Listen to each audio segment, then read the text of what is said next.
Welcome to the Vergecast, the flagship podcast of unfair questions. We ask them, we steadfastly refuse to answer them. This is what we do here. I'm your friend David Pierce. Nilay and David here. You know, I've been deposed like 2 or 3 times in the course of running The Verge. Have you really? I've never even thought about There's this. a very funny transcript of me being deposed. For what?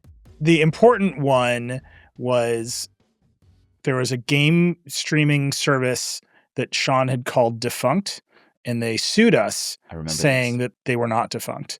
And that don't put it in the newspaper that we're defunct. And it's a long story that ends with the judge in Delaware realized that some obscure law of republication did not have enough precedent. So they allowed the case to go forward so that they could say that us linking to an old story in which we had called the company defunct did not constitute a republication that would then bring it into the statute of limitations. Oh, This wow. took 6 years. Goodness. It's true that I've been deposed, and it's, you know, because lawyers are like, just say you don't remember. So it's just an hour of being like, I don't recall.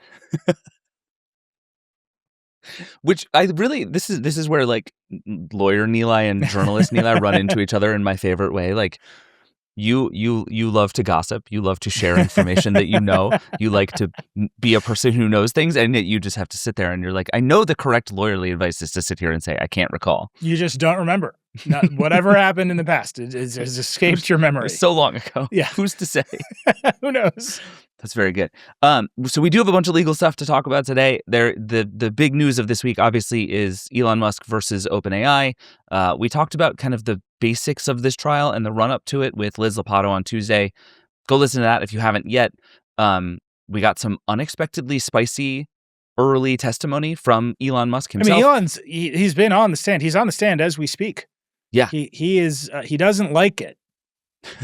He doesn't like being the main character of the lawsuit that he filed and insistently drove to trial. Yeah. You would think this would be the thing that he wanted the whole time. Like, let's just get into this, actually. We got a lot of stuff to get to today, but this is clearly where we have to start because the dynamic of this is so strange. So Elon Musk was called as the first witness. They spent a couple of days getting a jury together, which was very funny, and we should talk about the ways in which the jury came together. But the first witness in this trial is Elon Musk himself. And to your exact point, this should have been the moment he was waiting for. All of this obviously losing battle, this weird process of discovery that has been kind of damaging to everybody, this whole lark of a thing Elon Musk has been on, you just have to assume is so that he can get up and publicly say a bunch of rude things about other people in the AI world.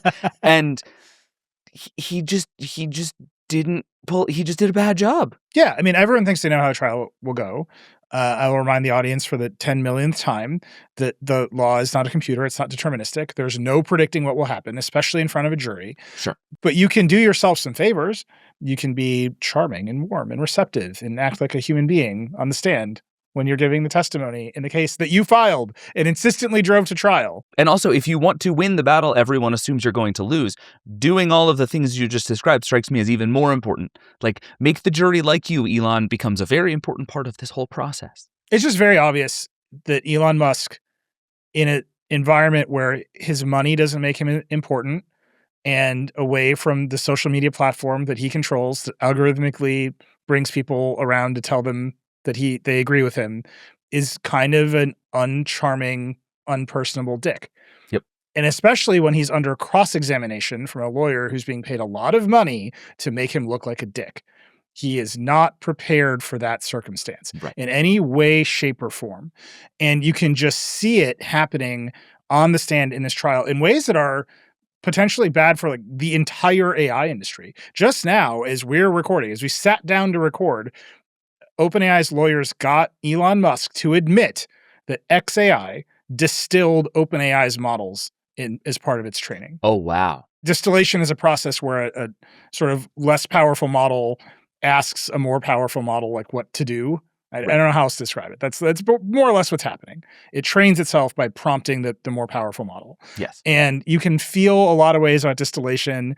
Like Google calls it an attack. Anthropic has anti-distillation protocols, and they're all like, you can't steal our property. And I think anyone who is rational or sane or kind is like, but you already stole everything. Right? This is like distillation is just very funny for these companies to get worked up about. Yes. But they all do get worked up about it. They all get totally worked up Yes. about it. They're like, we scraped the entire internet, we fed them into our huge data centers and took all the energy away, and we didn't pay anyone for any of that. But now you can't distill the model we made. Right. Okay, you can have It's like a when lot of Anthropic's source code leaked and they're like, oh no. And it's like, well, you might have had this coming. So there's something very funny about distillation just generally from that perspective, but you're not supposed to do it. The companies don't want you to do it. And you're especially not supposed to say OpenAI is horrible and then try to catch up as fast as you can with XAI and then do it by distilling OpenAI. Yeah. And so just on the stand minutes ago, they got him to admit that XAI has distilled OpenAI's models. And he's trying to pass it off. He's like, we all do it. Everyone does it. This is how you train a great model. And it's like, no, most of the companies train their less powerful models on their own more powerful models. This is a scandal. And I just don't think he was ready to walk into these kind of scandals. Evidently, he wasn't. And it seems like, so Liz Lopato on our team has been in the courtroom through all of this.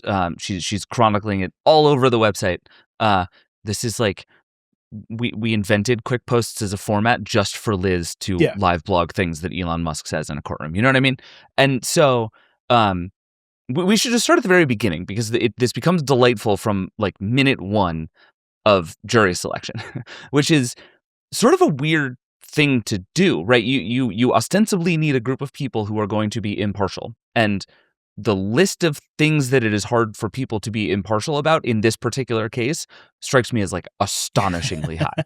You have to get a bunch of people who are impartial about AI, which is not a thing most people are.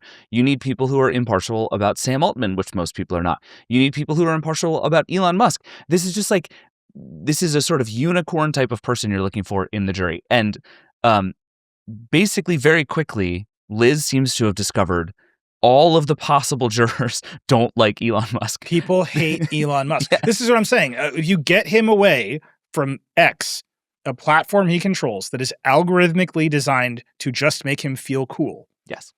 In the real world, people do not like him. And he does not have the charisma to overcome it. And we're just looking at the answers on the juror questionnaires. So these are questionnaires that jurors had to fill out. And admittedly, a lot of people are probably just trying to get out of jury duty. Sure. Yeah, these are not the people who are selected. These are just potential the questionnaires. Jurors. Yeah. And I'll just read you some of the quotes. Elon Musk is a greedy, racist, homophobic piece of garbage.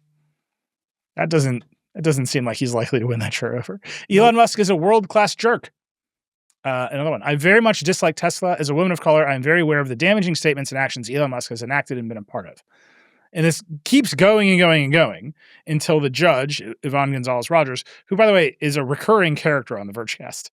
Yeah, she was the judge in the Apple Epic trial, right? Yep. These cases all get filed in a handful of courts. We have a handful of judges who keep showing up. So YGR is back for Musk v. Altman. And she eventually had to say, the reality is that people don't like him. Many people don't like him, but that doesn't mean that Americans nevertheless can't have integrity for the judicial process. So she's basically saying, I trust the jurors that we have selected to set aside their almost universal disdain for Elon Musk that we all feel in this courtroom and do a good job. Rough. This is a lot to ask. This is before we've even begun, before he's even had a chance to open his mouth. The Doge Master has shown up and everyone's like, yeah, we hate that guy. YGR also, I think, made the main characters in this story agree to stay off of social media during the trial, which is a wild thing. Well, it's because Elon is posting, they stole a charity. This is going to come up again. He's got these lines that he thinks are going to be the winning lines, and you can't just say them to a jury. And OpenAI has filed motions to strike some of his testimony because he's doing tweets. Right. And so she basically is like, I have to be able to trust you're not going to leave here and corrupt this process. Right. So she's told everyone to stop tweeting. Yeah. So before we get into all of the insane stuff that happened on the stand, I think I want to try and very briefly explain the two sides of the argument. And I want you to tell me if I more or less have it right as we get into this. Because I think it ends up being important, again, for all the lines Elon Musk says. So the Elon Musk stance is I helped fund and start a thing that I believed was a charity. This whole thing was my idea. I was the driving force behind all of it. And then they stole it from me, essentially. They forced me out. They took my money and they built this gigantic for-profit company on top of it. How dare they do so? Is that a reasonable Yeah, that's his version of the argument. I think That's his version of the argument. There's some daylight between what he thinks the argument is and what's in his legal briefs. Yes. Sure. And there's a lot of daylight between his argument and what may have actually happened, which is that he just hates these guys. Right. So the other side of the argument is, as OpenAI is coming up, Elon Musk tries to basically take over the thing for himself. He wants all of the control. He wants all of the board seats. He wants everything. And when he doesn't get what he wants, he decides to, take his ball and go home, leaves, just says screw this, tries at some point to subsume OpenAI into Tesla because he thinks that's the only way they can take on Google and win at AI. This doesn't work, and he gets angrier and angrier as OpenAI gets more and more successful, and thus then decides to sue because he's mad that he didn't get to be in charge of this thing that is huge. Like, in a real way, the argument on the other side of Elon Musk is he's really mad that Sam Altman is the face of AI and not Elon Musk. There's that, and straightforwardly, you didn't read the contract, which also comes up in these cases when we talk about them on the Vergecast over and over and over again. Did you do the reading? And the answer in this case, we now have evidence, is no. Elon insistently did not do the reading. Yeah, it's good stuff. So we have a bunch of, there's just a lot of good lines from the testimony.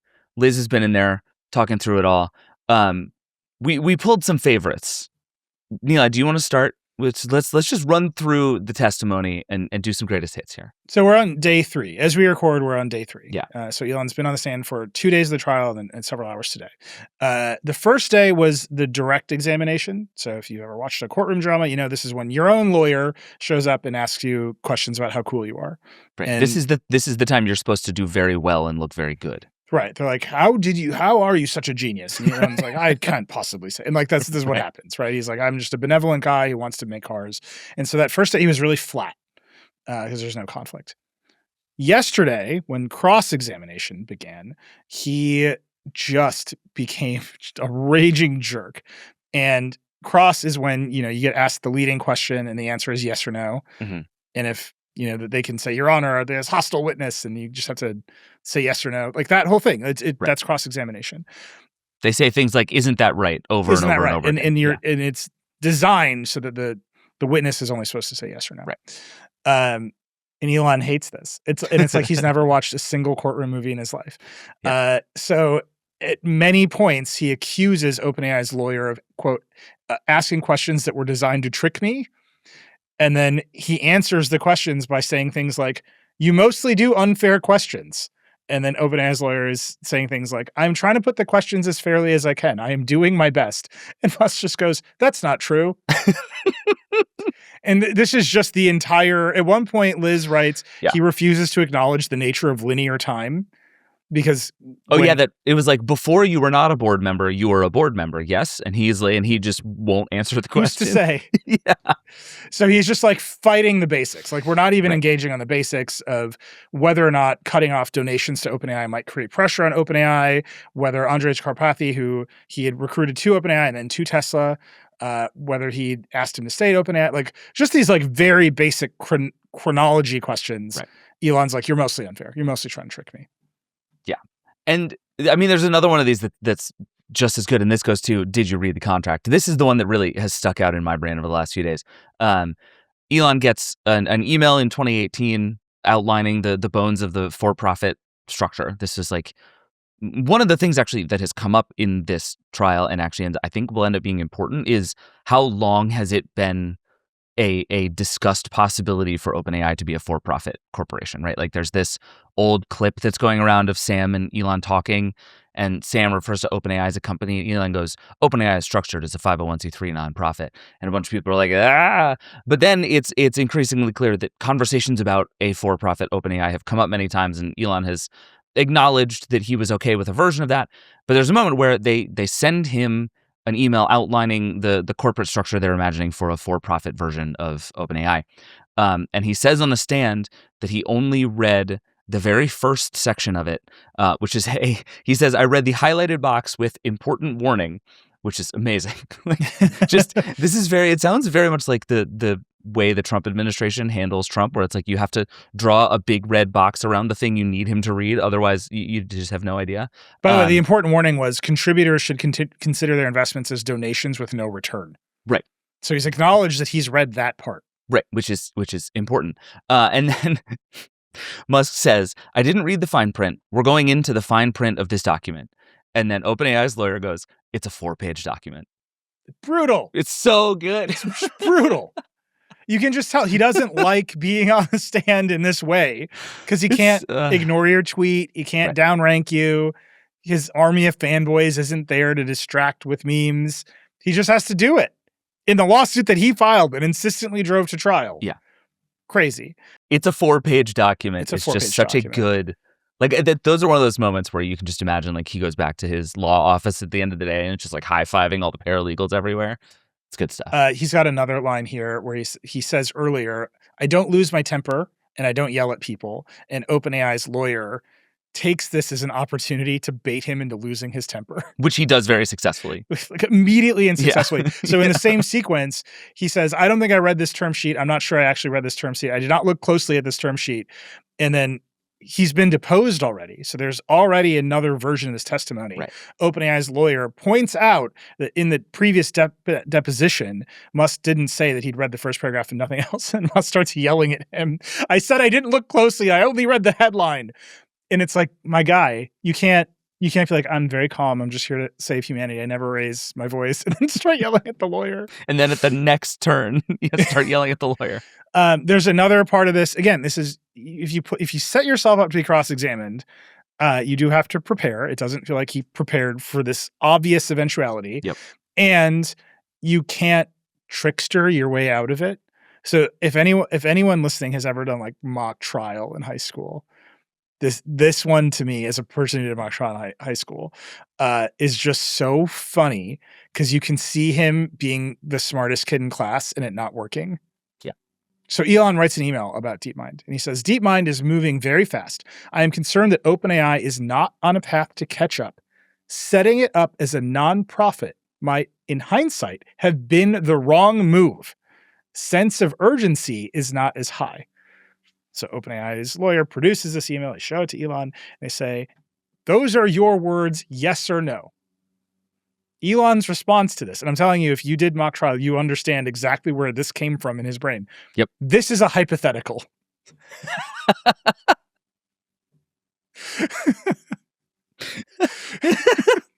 What?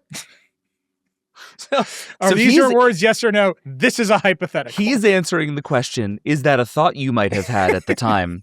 And what they're saying is, did you write this email that you wrote? Yep. And so OpenAI's lawyer says, so you thought it might have been a wrong move. Is this what you said? And they had to keep going until Musk admitted that he had written the email. Which, again, if you've just done the high school mock trial, you know that you've now backed yourself into a fight in which the people judging you, the judge, the jury, the high school guidance counselors who are doing mock trial are like, get over it.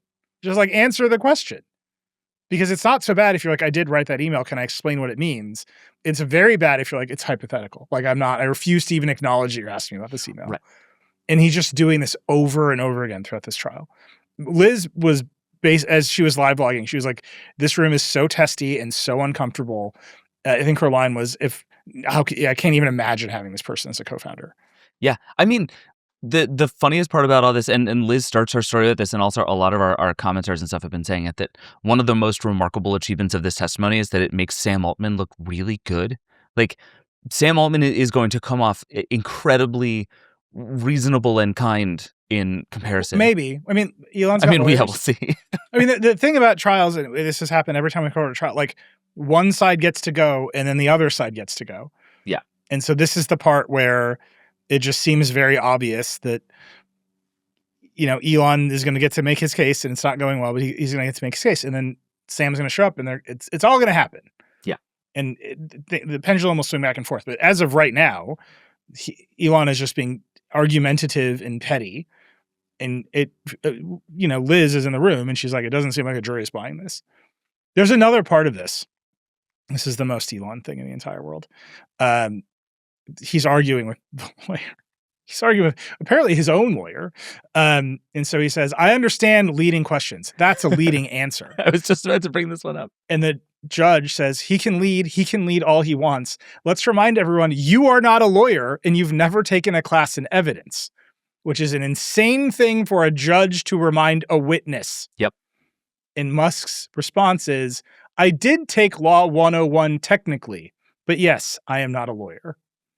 This is a total AI pilled man. Like he asked XAI how to do a direct examination, and now he thinks he's a lawyer. This is also like very clearly someone who is used to either being or at least being treated as the smartest person in every room he's in. And there's been a bunch of evidence in this trial so far of the other OpenAI founders like going way out of their way to tell Musk how terrific he is, and that like every request begins and ends with unbelievable flattery of what a genius he is and what a pleasure it is to be able to just be in a room with Elon Musk talking about AI. Like Greg Brockman just like makes an ass out of himself being kind to Elon Musk in every single email.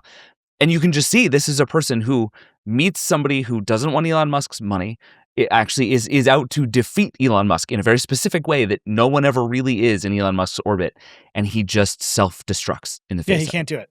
Yeah. Again, you take him away from his money and his social media platform that he controls, where he has built himself an algorithmic filter bubble of people who think he's great. And you're like, oh, this isn't going well for you. Yeah. At the very end of this, the judge says, he was at times difficult. Part of management, from my perspective, is to just get through the testimony. It's bad. This is all bad. Okay, this is where I wanted to end this one, because what I can't figure out here is the stuff that Judge Gonzalez-Rogers, good old YGR, is saying seems like stuff I've never heard a judge say in the course of a trial. And again, where so much of this is going to come down to Elon Musk convincing this group of people in the jury that he is a good person trying to save the world. Boy, does that all seem to bode very badly for how this is going for Elon Musk so far. The fact that like, is it as out of pocket for a judge to have to say this stuff during a trial as it seems to me? So they sometimes say it. They say it when they have like the sovereign citizen guys who come in and they're like, you don't have jurisdiction over me. Like, sure. They say it in that situation. Sure. But normally we've all watched all these CEOs appear before Congress, right? They are way buttoned up because when the person with the power to take your stuff away shows up, you back it way down. You're conciliatory. You say, Your Honor, I'm going to have to check that out later. Like, he should be playing to the jury. And he's saying things like they tried to steal a charity, and this case is going to set a precedent that will let anyone steal a charity. And this is his workshopped applause line. Right. And he's not allowed to say it. And OpenAI is like filing motions to strike his testimony because that's not true. And this is a real, you can have a lot of feelings about the legal system in the United States of America. You can have a lot of feelings about the justice system in the United States of America. It is a structured system. It's designed the way it's designed to at least gesture at fairness. Right. And you can't just steamroll it. Like, that's why you have judges and procedure and rules and lawyers and all this stuff. And he's trying to steamroll it because he steamrolls everything. And he's just running into the reality of he's just a witness on the stand. Right. Again, it's going to flip and they're going to put Sam on the stand. And I'm sure OpenAI's lawyers are going to try to make Sam look great. And Elon's lawyers are going to try to make Sam look horrible. And that's just the way it goes. But right now, what you have is one of the wealthiest men in the world in front of a jury that has pretty clearly indicated statistically that they don't like him being a huge dick. And I just don't know what his plan is. I don't know that he has the personality qualities to solve that problem on his own. Yes. Like Liz kept noting on today, Thursday, that he was much more subdued than he has been in the past. Like, clearly there is somebody giving him the "this is not going well for you, buddy" note. And yet he can't help himself. Right? Yeah. Like, this is the third day of this. It's not unclear on. Again, since this is happening while we're recording. So they've moved on to Jared Birchall, who runs Elon's family office, manages investments. We've already gotten to how many Teslas he has. It's good stuff all the way around. Yeah, it is. Liz's big theory was that this is going to be a trial kind of about a bunch of things that don't make any sense, but there is going to be a lot of stuff that comes out. And I think that is already becoming true. Yep. There's a great moment earlier today where Elon Musk took a long time to acknowledge that his for-profit companies are for profit. It's like, it's just, what are we doing here? None of it makes sense. We have all kinds of coverage on the site. Obviously, Liz is in the courtroom. Hayden Field, our senior AI reporter, is taking all the documents that are coming out over the course of trial, looking at them, organizing. There's a long poster. If you just want to see the evidence that's being entered, you can go look at it. It doesn't get bigger than this for us. So we're covering this in every way we can. Yeah. And there's a bunch of other OpenAI swirl happening right now. We should just talk about a couple of the things.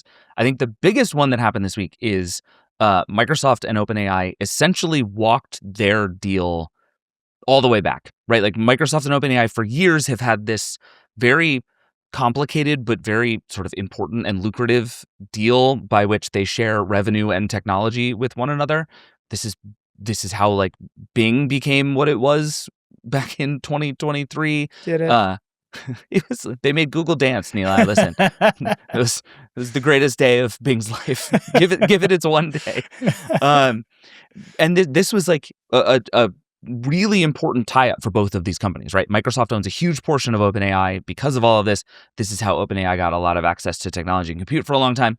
And their big thing was all of this gets sort of wound down and reconsidered once we get to AGI. And right, AGI was supposed to be this magical moment that if somebody got to AGI before OpenAI, OpenAI would shut down and would give all of its technology and resources to that company. All of this is nothing. AGI is nothing. I can't believe you're not leading with this. And the final acknowledgement of it is their deal is now just a normal contract for compute. I can't believe you didn't lead with the AGI clause going away. This is the clause that started with if you make like $100 billion of economic value, that's AGI, and then it got reworked into we'll put up a panel that will evaluate AGI, and they would never say who was on the panel. And I still believe it should have been like the Pope and Mariah Carey and me, especially now that we have Chicago Pope. Like that would have been a great panel. Like we could have sold tickets. Is this digital God? Is that's the question? Yeah, and that's gone. Yep. We never even got to learn who they were thinking about for the panel. So in the annals of tech history, who was on the AGI panel, it will just be a forever unsolved mystery. But in tech circles, this is not because AGI is a fake concept that has no bearing on anything and is completely immeasurable and nonsensical. It's because we're already there, right? Like we've been seeing this for a while, that the Mark Andreessens of the world have been out there being like, AI and AGI are already here. It's just not evenly distributed. And other people have decided that it's not about AGI, it's about superintelligence, which is apparently a different thing of equally nebulous definition. But yeah, this whole thing has just fallen apart. And very clearly what this is OpenAI wanted to be able to go make other deals with other companies and not be tied up with Microsoft in this same way. Also, there have been lingering issues between Microsoft and OpenAI for a long time. Microsoft hired a whole team of people to go do Microsoft's own AI stuff. A lot of the reporting in the story about Sam Altman that was in the New Yorker that Ronan Farrow did was about the ways in which these companies have kind of, if not lied to each other, at least not been wholly good partners to one another. And so the whole thing is just very clearly like everybody wants out of this. We're moving on. We are now business contacts who have compute deals. Yeah, they have a first look exclusivity. So OpenAI products will ship first on Microsoft Azure unless Microsoft cannot and chooses not to support the necessary capabilities. So you've got to, if you're OpenAI, you've got to use Azure unless Microsoft is like, no, that seems boring. Sure. And then OpenAI turned around and immediately announced a gigantic deal with AWS. Yep. And has started to say, we are an AWS first product. Like that's our focus now. So as you and I have been talking about on the show for weeks now, it has just become very obvious to everyone that AI is an enterprise product. Yep. This is a thing businesses are going to do to automate business processes. In particular, a lot of businesses are going to write a lot of code with AI in ways that they weren't able to before, and this is all great. And to make that all work and be good, they need access to lots of data, and the businesses already have their data in AWS. Yeah. It's where it is. The AWS is a huge cloud provider. A lot of businesses use it.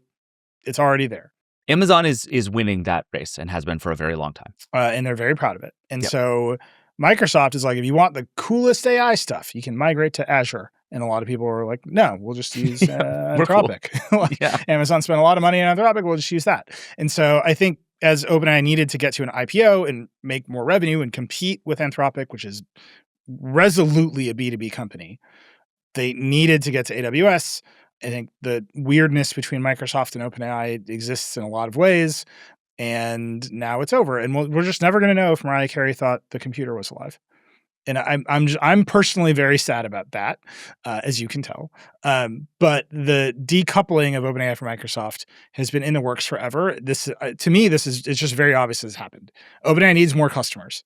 Being tied to Microsoft does not get them more customers. And unless OpenAI was content to remain Microsoft's research division and let Microsoft go fight for customers, there was no point in being locked to Azure in the way that they were. And I think we're going to see OpenAI be way more aggressive trying to get business customers now that they're on AWS. None of this matters to anyone normal for any reason whatsoever. This is the most boring enterprise cloud computing drama that has ever existed in the history of the world. But it is happening for a specific and important reason, which, again, you and I keep talking about, which is that people, regular, normal human people in their regular, normal lives, are increasingly saying they don't want AI.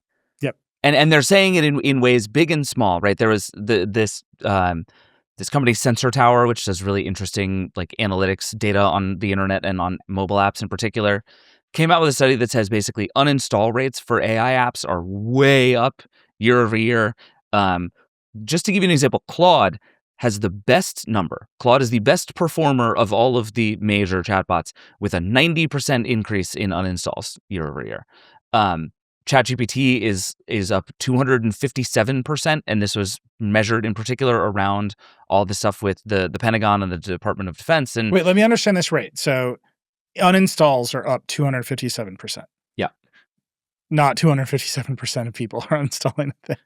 Correct. Which is a very Trump-like percentage. Yes. But the rate of uninstalls has more than doubled, right? That's right. Okay. And next to that, the rate of downloads is also slowing down. It's going up, but the actual like pace of adoption is slowing really fast. And we're in this fascinating moment where we had a great story on the site this week digging more into this tension that young people feel where they feel obligated to use AI, and so they do. And most people who are like in high school and college report using these AI bots all the time. And they hate it, and they wish they didn't have to, and they feel obligated to. They feel like they're being sold a bill of goods about how if they don't, they'll be left out of the job market and their world will fall apart on them. But they don't want to use these tools because they understand it to be bad for them to do so. Yeah. And there is just like this tension is real, and it is serious. And the thing that ChatGPT has had going for it for a long time is that growth has been ridiculous. Like it is one of the fastest growing pieces of consumer technology in history. There's been a bunch of reporting recently about the fact that ChatGPT still hasn't announced that it has 1 billion users, which is like a big important milestone that a lot of people have been waiting for and did not expect to be waiting this long for. And like there is just these things are huge. They're very successful. Lots of people use them. All that is true. And yet there is just this mounting evidence that even the people who use it don't like it. And more people are finding ways to not use it. That billion weekly active user number is a big deal because people have been waiting for it. But the Information first reported, and then the Wall Street Journal had the same bit that OpenAI CFO Sarah Fryer is saying, we can't withstand the scrutiny of going public right now. Right. The kind of financial reporting we'd have to do, we cannot do right now. And that as a result, she is being in some ways frozen out of her executive roles at the company. Like the tension inside of OpenAI around this stuff appears to be pretty intense. That's reporting. I will say they keep issuing statements signed by both Sam and Sarah saying we love each other. So don't put in the newspaper that we're defunct, Nilay. There's something here that we keep talking about that people keep arguing with us about because the numbers are broadly big. Google announced this quarter that Google search queries have hit an all-time high. Great. It is true that people are using the tools at high rates. It's also true that they're making up their minds. Like the polling data is super clear. And everyone in tech has gotten so confused about what data is that they can't see the thing in front of their face, which is the experiences in the free consumer products are bad. Yep. Just straightforwardly bad. The experience of free ChatGPT is bad. It is nothing but like BuzzFeed style engagement prompts now. Like Yeah. every query ends with, have you thought about asking me another question? Like it's like some leading way. Yeah. The ads are starting to get more intense. You're hitting limits faster and faster on these tools. Like it is an increasingly bad experience. And the reason it became such a fast growing product to begin with is that Google search at that time and to this day is so intensely commercialized and shitified. So as a competitor to that version of Google search, which was 95 sponsored posts and an SEO-ified web where the economic conditions of publishing a recipe require all the poor recipe bloggers to write 2,000 words of personal narrative before the actual recipe. And that was all bad. We've written about that at length. Of course, the chatbot that will just talk to you was a better experience. Of course, that thing grew at infinite scale in the beginning. Right. And now they have to make money. They're reverting to an enshittified version of the product, loading it with ads, loading it with more engagement prompts, trying to drive user engagement in all kinds of ways that we understand. And people are reacting to it. Yeah. It's the same with free Gemini. It's the same with free AI overviews. Yes, it's true. They're doing more search queries because you can just ask the thing more open-ended questions and it will deliver you an answer. It's also true that AI overviews are generally bad. Yeah, and you have to do another search to get a good answer. Right, and I just feel like the tech industry is lost in the data. Right, they're looking at these numbers and saying something must be going right. The market is telling us that we're winning, and it's like also they're telling you that they hate the products. Tech companies love to talk about this phrase "revealed preferences" as a way out of the tension between people actually liking the product or not. Right, that you say, oh, people are having a bad time on Instagram and it makes them feel bad and it creates issues with mental health and body dysmorphia and all of this stuff. And someone at one of these companies points to a chart that says, well, they keep opening the app, so they must like it. And that idea needs to die. It just needs to die because it is not correct. Because the revealed preference of people using AI is, I would like to have a job in the future. and the world has spent the last 4 years telling me that if I don't learn how to use Claude Code, I will never get a job. And that the world will leave me behind. And so the revealed preference is not for these good products. It's to continue to be a functioning member of society. And we just have to get out of this idea that because people use your products, that means they like them. This is the story of social media. We have spent a decade learning with social media that they don't have to be good products to be powerful and to be popular and to be like massively used. Like, screw you and your revealed preferences. People are saying out loud that they don't like your product and that they feel like they have to use it. And if you as a tech company think that's a victory, you should understand very quickly why everybody hates you. That's why everybody hates you. Yeah. I mean, to the extent that, when Meta still had product managers, I think they're firing them all because Meta's firing everybody every week. Yeah. The joke was always that if Meta was having a bad quarter, a product manager could just turn a knob, increase the ad load, and make the number. Yeah.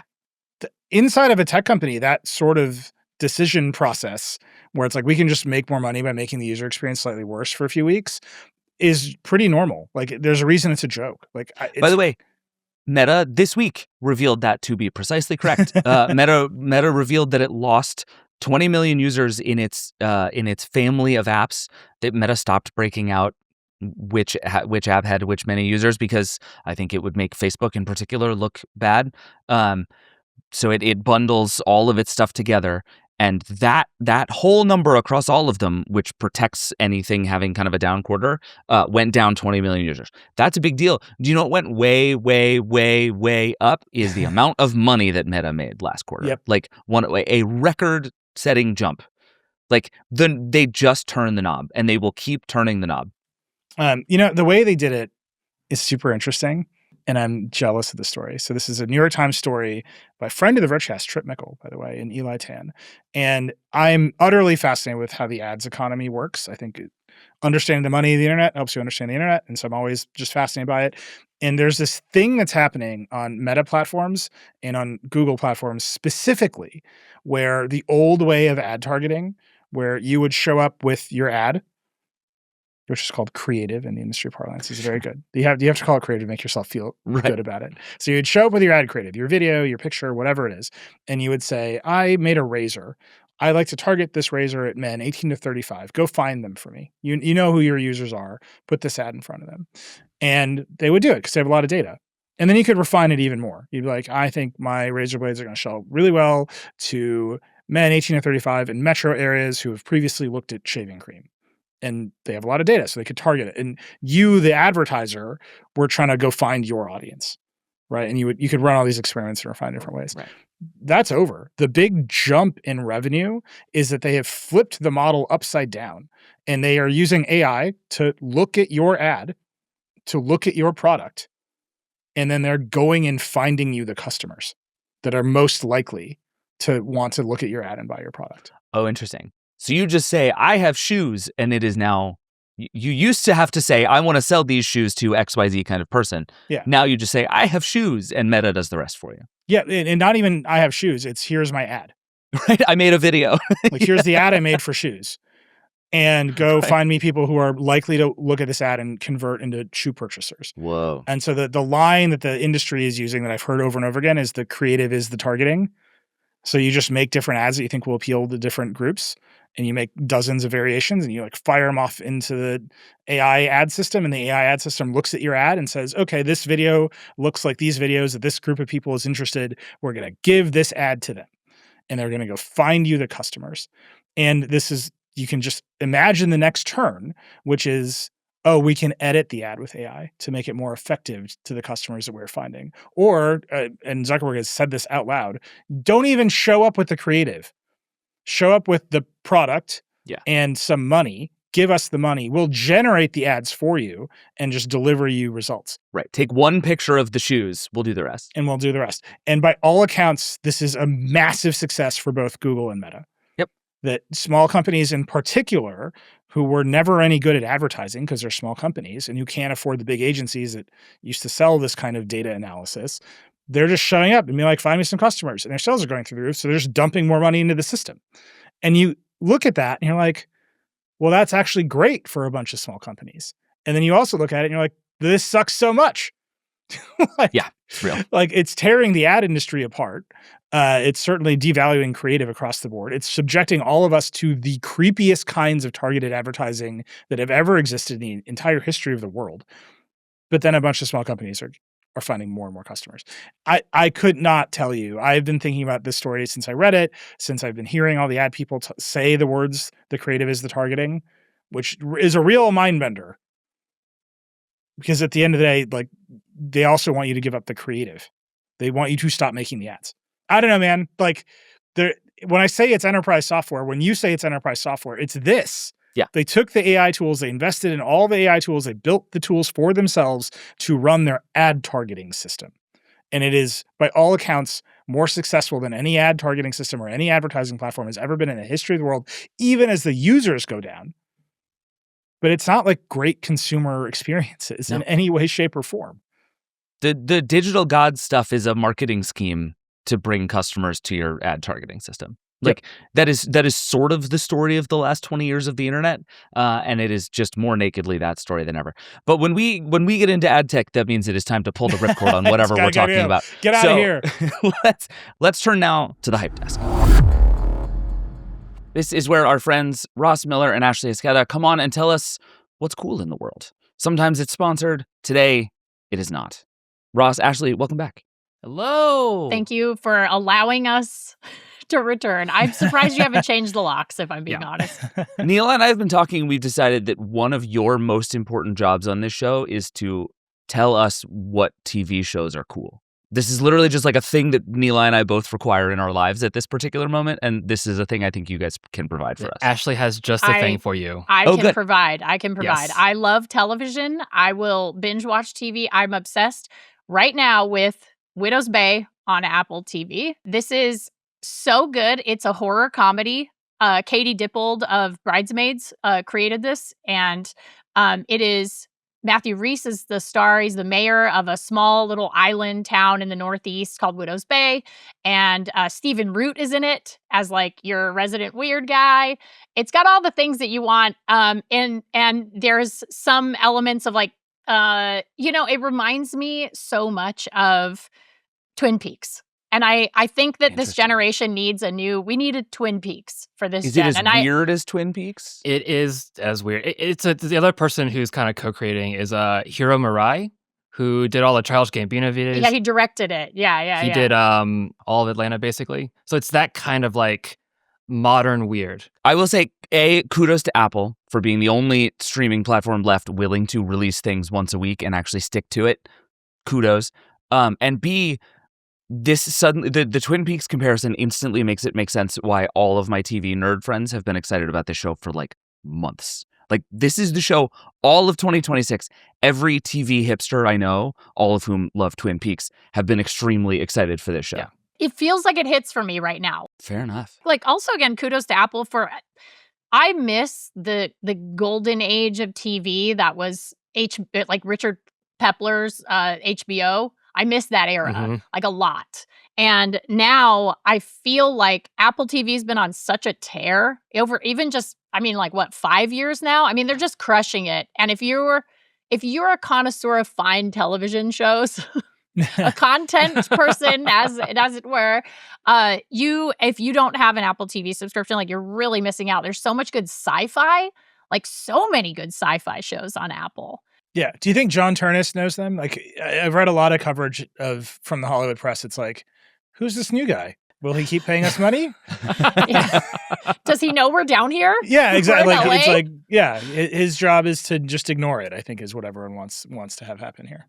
Yeah, I mean, it is a really good value add for, I think, the subscription stuff, which I think that's the thing that they're wanting to sell, is that, all the subscription services where you have Apple One and it's that, like, what is it, $40 something a month, where you get like everything all packaged in there with like Apple News. And so I think that is, I think Apple TV is the crown jewel of that package, in my opinion. All right, Ross, what do you have for us?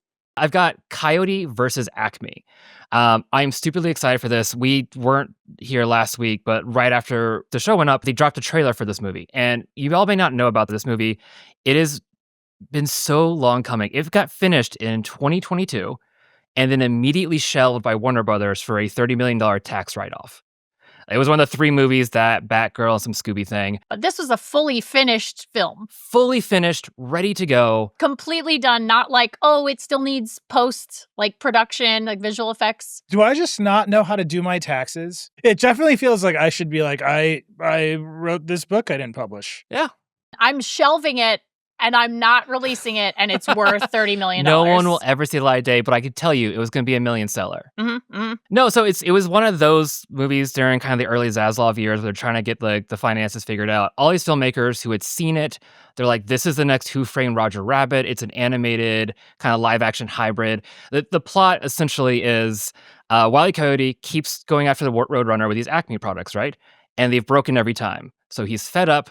And he's finally decided to sue the Acme Corporation. And he hires Will Forte. Will Forte as the down-on-his-luck lawyer versus John Cena, like the super fancy lawyer for Acme Corporation. Like, this is the little guy, David versus Goliath story. And of course, this is also now a metatextual read of the movie itself, because it has been lingering for 3 or 4 years now.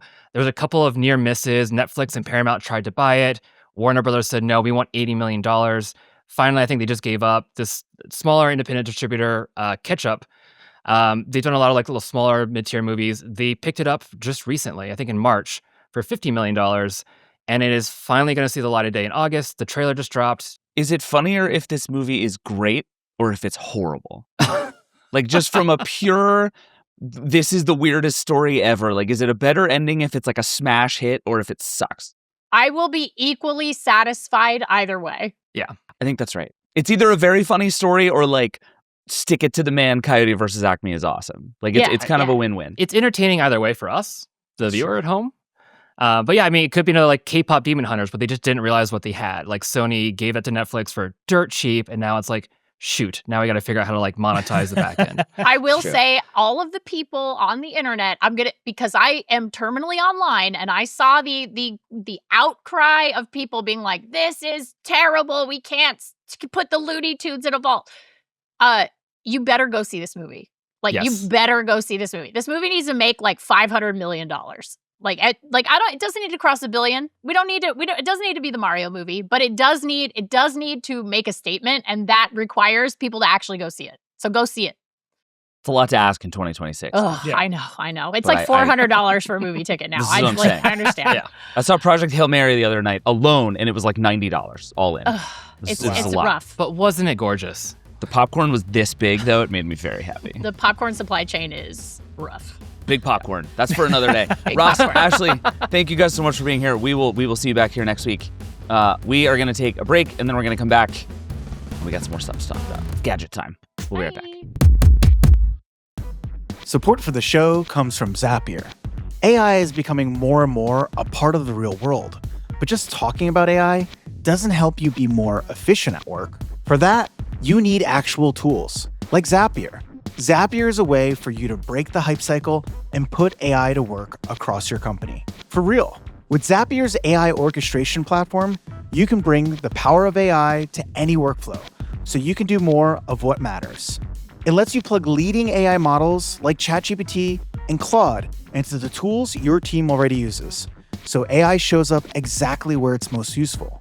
Whether that's powering workflows, running an autonomous agent, supporting customers with a chatbot, or something entirely custom, you can orchestrate it all with Zapier. And it's built for everyone, not just technical teams. In fact, their data shows teams have already automated more than 300 million AI tasks using Zapier.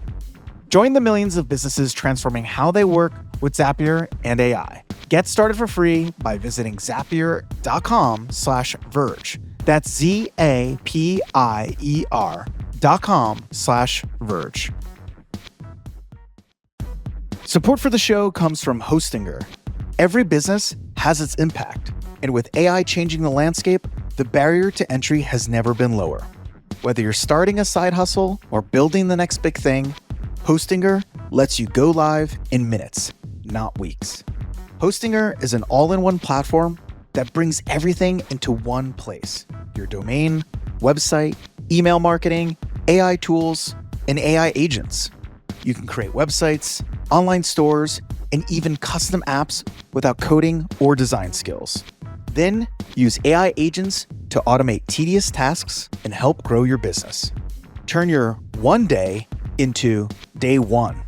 Go to hostinger.com/Vergecast to bring your idea online for under $3 a month. Plus, get an extra 20% off with promo code Vergecast. That's less than the price of a cup of coffee per month. That's hostinger.com/Vergecast. Promo code Vergecast for an extra 20% off.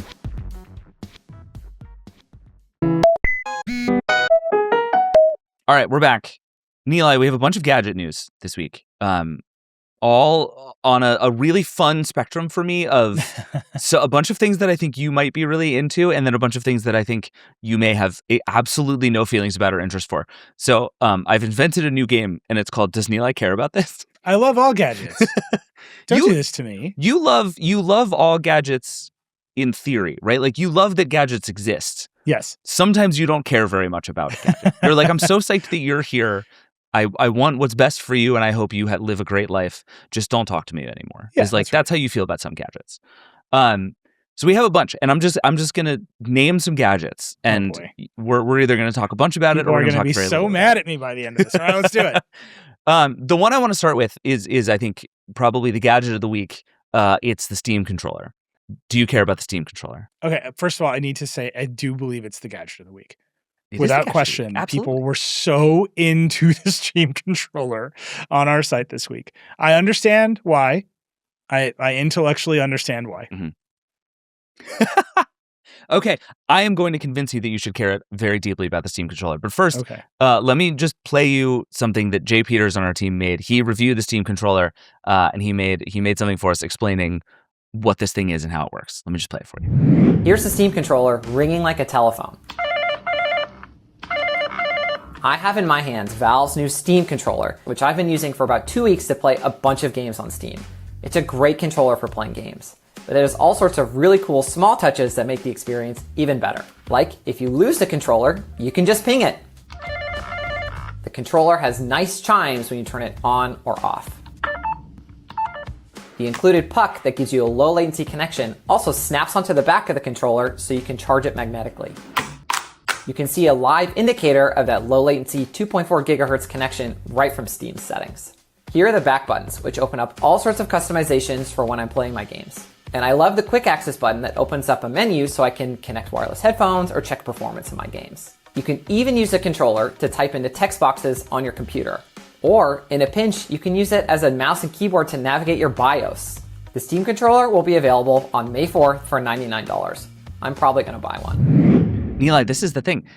Yes, it's a video game controller, and yes, you only play Madden, but like, what a good gadget this is. It's a great gadget. This is what I'm saying. I understand intellectually. You can use it in a pinch as a mouse and keyboard to adjust your BIOS settings. Is perfect. Yes. It's such perfect. a good gadget. It's $99. People are complaining about some parts of it, like haptic and a trick. Who cares? It's great. It's a perfect gadget. It is very funny that there's no Steam machine because of the RAM crisis. And so they're just doing the controller because that's the thing they can ship. They're like, we promise we've made these. We just can't sell them, most of them to you yet. But I think it's a great gadget. I'm not a PC gamer. It's not for me. Are you a believer in the theory that like maybe game controllers should do more than be game controllers? Like there's something about what Jay is talking about there that is like, there were those years ago when it was like, maybe you'll use your game controller to also control your cable box and watch TV, this sort of Xbox One theory of the world. Part of me feels like there's something to that like if we're going to do a universal remote in 2026 that can kind of halfway do my TV and my game console and change BIOS settings on my computer, it should be the Steam controller. This is why I want this thing. I don't even own a Steam Deck, and I'm like, I'm going to get one of these. You want to use it to control your Roku? What's wrong with you? No. Joysticks, man. I feel like we have landed as a society on the remotes for your TV stuff should be as simple as possible, and your game controller should be as complicated as possible. That is fair. Right? Like that seems like this, as somebody who has an Apple TV remote and a PS5 controller just permanently next to each other, at no point have I ever sat and been like, they should be the same thing. Like they're different things. Yeah.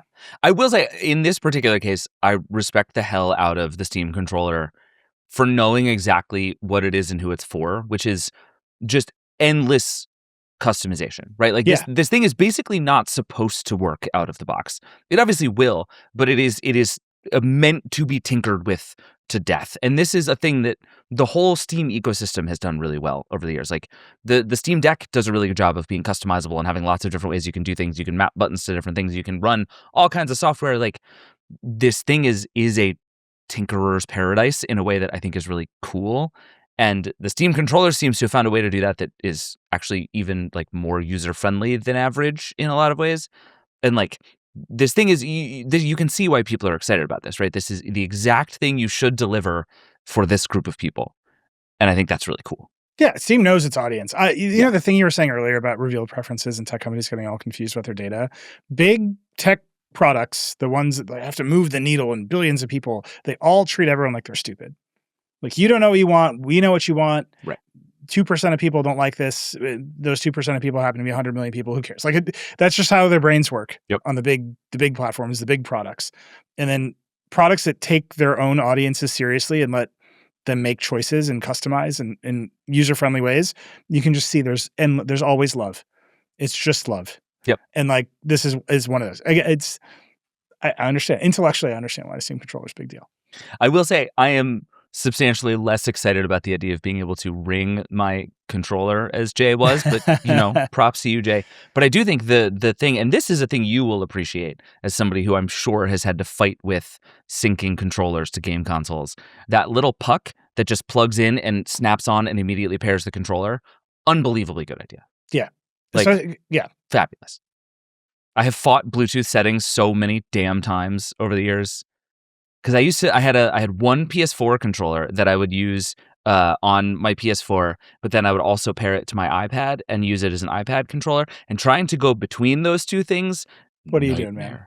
Nightmare. Why are you trying to live that life?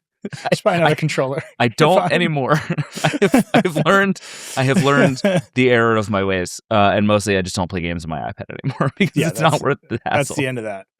All right, I have another gadget for you. Can I interest you in a leak of Samsung's first smart glasses thrillingly known as the Samsung Galaxy glasses. What are we doing?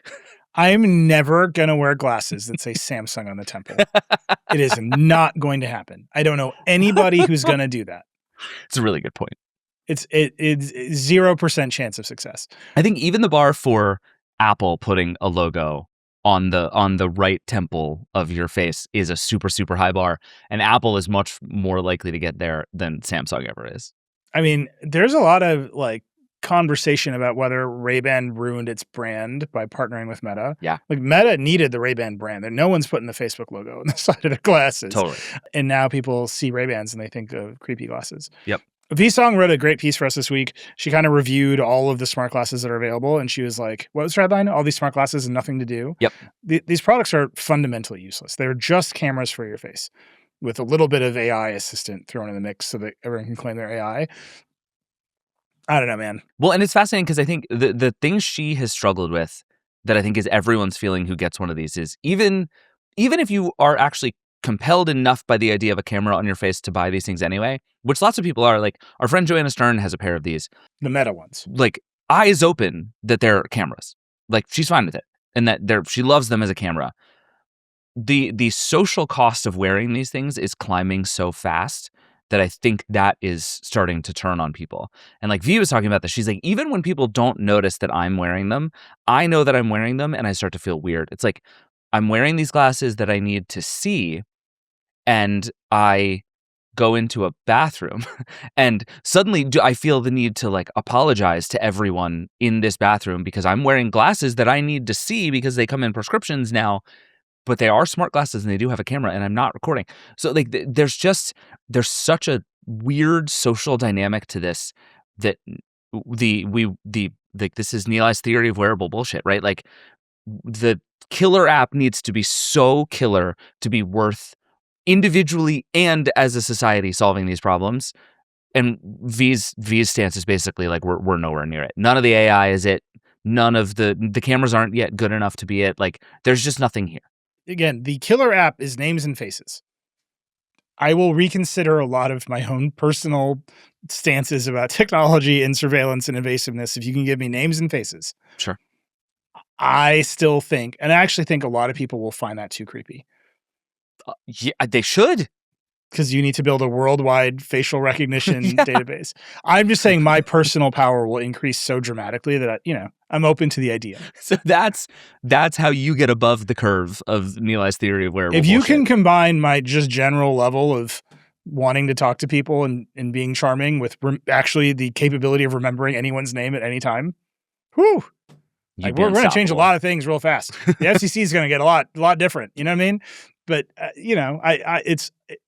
all of these products are inching their way to making that promise.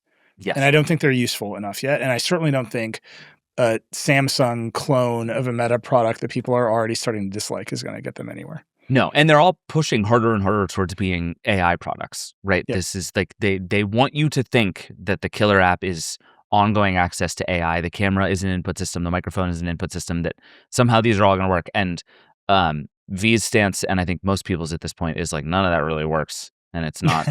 And even the thesis of it is cool at times, right? Like it's a neat way to get walking directions when you're in a city in a certain place, and that is it. and the idea of like occasional glasses, I just don't think works for people. It's just that's just not going to work. The Samsung glasses, by the way, it sounds like we're not going to have to wait that long to see. They might be announced as soon as Google I/O in a few weeks. They're going to cost somewhere between $379 and $499, which is a lot of money. We'll see. They don't have a display, it seems. They're camera glasses. We all understand these products glasses. now. We really do. They're camera glasses. The camera lenses, by the way, are huge. So at least they're doing that. Sure. Good for them. Speaking of Samsung leaks, there's been some leaks, and by leaks I mostly mean like blocks of metal that someone took pictures of that purport to show the wide foldable phone coming from Samsung. And I bring this up not because I think you are going to care about Samsung's wide foldable. Are we doing wide foldable as a category? This is the thing. We're doing wide foldable, which sucks. Apparently, this phone might literally be called the Samsung Galaxy Z Fold 8 Wide, which is the worst possible idea. Like, we did phablet go for once. it. Just we go did for it. phablet and it We was definitely bad, did phablet. and everyone should feel bad. We can't do wide foldable. We just can't. Z Fold 8 Wide, This first of appears to all, be a thing. absolutely sounds like a high school football player. I was just thinking that too. 100%. No idea what we're doing here. Like, I can hear John Gruden screaming Z Fold 8 Wide, Absolutely. like in my soul.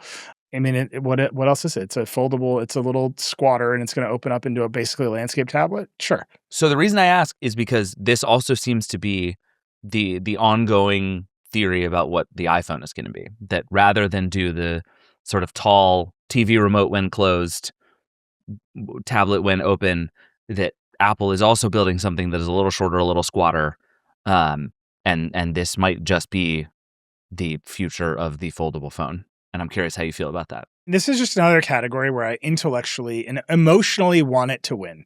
Sure. I want there to be great folding phones because I think it's so cool. If you ever unfolded one of these phones, you're like, oh, this rules. And then the reality is most people who have them don't ever unfold them. Yep. We know a lot of people with folding phones. They just don't unfold them because to make them good, you have to make them useful when they're closed. And then you just have a phone. And then you have a phone that you can unfold. And they don't unfold it because nobody wants a little tablet. Maybe it'll be different when, it's iOS and Apple people are going to be different than the Android people, but I don't think it's the shape that's holding anyone back here. I think it is fundamentally unfolding it. You have to have use cases for a bigger screen of that size that isn't just, I'm going to watch a video. Right. And even I'm going to watch a video, no one is deterred from watching a video at full volume with no headphones at any time on their phones at this point in time. No. Every time I see somebody on the subway, I was in New York this week, so I got to spend a lot of time riding the subway, which is when I do a lot of my like anthropological technology research. That's very important. I look over people's shoulders and watch them do text messages. And the number of people I clocked watching YouTube videos vertical on their screen, like not vertical videos, but like horizontal YouTube videos where it's the video at the top and then the feed of related videos at the bottom. Just perfectly happy watching the video with it taking up, a third of the screen. It's like, oh, right. Most people don't care about watching on the biggest screen that they have. They're reading the comments. Like they're in it. Right. They're just transiently watching videos. Yep. It's fine. This is what we do. And also most videos on YouTube, I mean, we're in it. We're in the mix. They're just podcasts. Yep. So like whatever. Yeah, that's exactly right. No, don't look at our faces. It's fine. Did you see, by the way, speaking of size of foldable things, Mark Gurman, who has been reporting the existence of a foldable iPad for like forever, now thinks that there is not going to be a foldable iPad. And the thing I don't think I realized until this supposed product was canceled was that it was going to be a 20-inch iPad. Yeah. This is a foldable television. And this sounds like you could get Nilay on board. Like, give me a 10-inch iPad that turns into a 20-inch iPad is like, that's some Nilay stuff right there. I'm into it. Let's go. Like, give me something other than a phone that turns into a tablet. I know how I feel about tablets. I don't use them. That's your answer. Can I interest you in a phone that turns into a smartwatch, also known as the new Motorola Razr Ultra, the flip phone of my dreams? This thing is real pretty. It is. It's really nice. It's really pretty. Yep. It's still a Motorola phone, and it is still utterly confusing software. It's also more expensive than before. They have done the most insane job of just one-to-one, pixel for pixel cloning the iPhone camera on this phone. Yes, very, very much so. Not even an attempt to make it look anything other than the iPhone camera. No, they're fine with it. Allison Johnson, our senior phone reviewer, basically wrote about the Razr Ultra saying this phone is hot and you shouldn't buy it. And I think that's largely correct. I used a Razr Ultra for a while, found it to be a cool idea that is like completely wanting in functional software. But then I look at this and it's like they've got the wood finish back. They've got a bunch of nice colors. I like that it closes. I don't know. I still want it. There's something in me that says flip phone is the right answer to everything. I ran into somebody with an older Razr a couple weeks ago, and they were just thrilled with it. Just loved it. Loved closing it and putting it away and feeling like if they needed to look at a notification on the cover screen, they could, but they weren't going to do social media on it. And to do anything on the phone, they had to intentionally unflip it. They loved it. It's good stuff. again, purely anecdotal. This is my subway riding anthropology. Many more Z Flips out there in the world than Z Folds. People seem to be buying more flip phones than fold phones at the moment. And a lot of that, I'm sure, is price, right? Like the foldable phone is double the price. I think a lot of it's price, but I just think no one is like, I should get a little tab. Like, look, I know the tablet people are out there. They're all going to send us emails. I know that pilots love the iPad mini and that there's data showing that back injuries for pilots have dropped precipitously since the iPad came out. Mhm. I think I picked that one up in David Pogue's Apple 50 book, which is really fun to read. I've been flipping through it. It's great. I get it. There's a market for tablets. I'm just saying most people are not like, I should get a tablet. They're like, I should get a bigger phone. Yes. And then they get the biggest phone that they can. Okay, which is also maybe the story of the last gadget I have to ask you about, the ASUS ROG Zephyrus Duo. Can I interest you in a What a gaming name. laptop that has a screen and then another screen on top of that screen?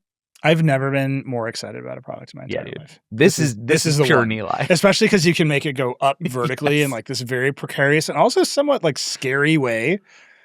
Like it looks like it's going to attack you.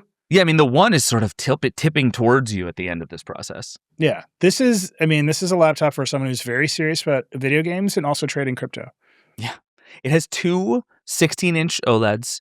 It has an NVIDIA 5090 GPU, 16-core Panther Lake chip, all the ports, 32 gigs of RAM, terabyte SSD, $5,500 as configured. Antonio reviewed it, and this is he basically he has literally a line in this story that says this is a laptop for nobody. But then the ongoing thesis of his review is like, but it kind of rips, dude. Yeah. Like, it's this computer just kind of rips, dude. Like I spent all week working on my 13-inch MacBook Air instead of the normal big screen that I have. And you know how sick it would have been to just have another 13-inch screen I could pull up? I would have gotten so much more done. I do love that the keyboard pogo pins onto the bottom screen. Like the number of configurations that you can put this laptop in. Oh my gosh. Very good. Yeah. I'm into it. This is the best gadget of the week. Screw your screen controller. $5,500. That's what you Let's do this. This is what we need. This is what America needs at this time. I couldn't agree more. All right, let's take one more break, and then we're going to come back. And then stupid Brendan, he did it again. Never stops. We'll be right back. Support for the show comes from LinkedIn. If you're a small business owner, you know that every hire counts, but time and resources are limited. Finding, connecting with, and screening the right candidates takes up valuable time you could be giving to your customers. That's where LinkedIn Hiring Pro comes in. It's built to be your hiring partner, helping you find the right candidates faster. That way you can hire with confidence without turning it into another full-time job. Hiring Pro streamlines the entire process from drafting your job to shortlisting candidates and conducting AI-powered interviews for initial screenings. Its updated conversational interface lets you describe what you need in plain language. Nearly 60% of hirers find a candidate to interview within a week. With Hiring Pro, you spend less time searching and more time connecting with the right talent. And instead of getting buried in resumes, you get a focused shortlist that actually moves your hiring forward. Join the 2.7 million small businesses using LinkedIn to hire. Get started by posting your job for free at linkedin.com/track. Terms and conditions apply. Support for the show comes from AWS. How much of your workday is actually work? And how much is just hunting for information? The answer you need is buried in a Slack thread, the data's in Salesforce, or in an email from 2 weeks ago. By the time you've pulled it all together, half of your morning is gone. That's the problem Amazon Quick was built to solve. Quick is an intelligent workplace assistant that connects to all your systems, your documents, your dashboards, Salesforce, Jira, Slack, email, and gives you complete answers in seconds, not links to dig through. Actual answers with full context. And here's where it gets interesting. Quick doesn't just find answers, it turns them into action. Create a deck, update a ticket, send a message, right there in the conversation without switching tools. It's AI that actually works the way you do. Learn more at aws.com/quick.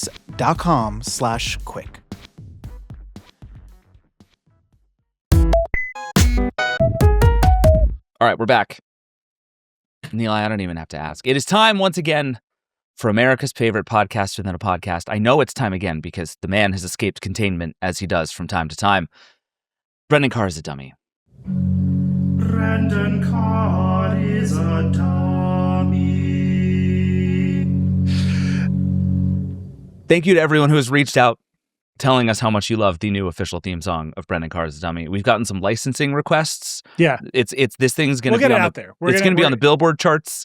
It's going to be a whole thing. I mean, I couldn't be more I want to make excited. sure we license the remix too. Also, keep sending us theme songs. We'll play Yes, the please. other theme songs. Absolutely. It's just we were playing the Gregorian chant so much that it felt that we should just make it official. Someday we're going to do like a Coachella, but every act is just Brendan Carr theme Carchella. songs. Carchella. The worst. Oh no. And then he'll try to shut it down. Oh, we have to do that now, Nilay. Why did you say that out loud? It's bad news. Oh, brother. What do you do this week? Brendan, you know, he overdid it in the way that he is wont to do. I think it's going to backfire. I think I have hope for America this time. He's still a dummy. So as I'm sure everyone is aware, this past weekend was the White House Correspondents' Dinner. There was an attempted shooting, although it is becoming less and less clear who shot at what time. Yes. Just based on what we know. But somebody did try to break into the Correspondents' Dinner. They did have a gun. Shots were fired. The thing was shut down. Everyone was hustled out of there. Joanna Stern was there. It's just scary all around. This whole thing is very scary. Yep. It's very bad. Don't do political violence. I'm just going to keep saying it. Before the dinner, Jimmy Kimmel had done a fake roast of the dinner on his show. And he showed a picture of Melania Trump, and he said this joke that I personally think is very funny. He said, "You have the glow of an expectant widow." Because Trump is not looking so great lately, and that's just a joke about Trump being old. Yep. I will point out that the president, when people die, he's like, "I hated him anyway. I'm glad the bastard's dead." Like, this is not a man who reveres death. Mm-mm. Fine. Anyway, the White House Correspondents' Dinner gets shut down because of this attempted shooting, and people seize on this joke on the right. And they're like, what a tasteless joke. You're calling for an assassination.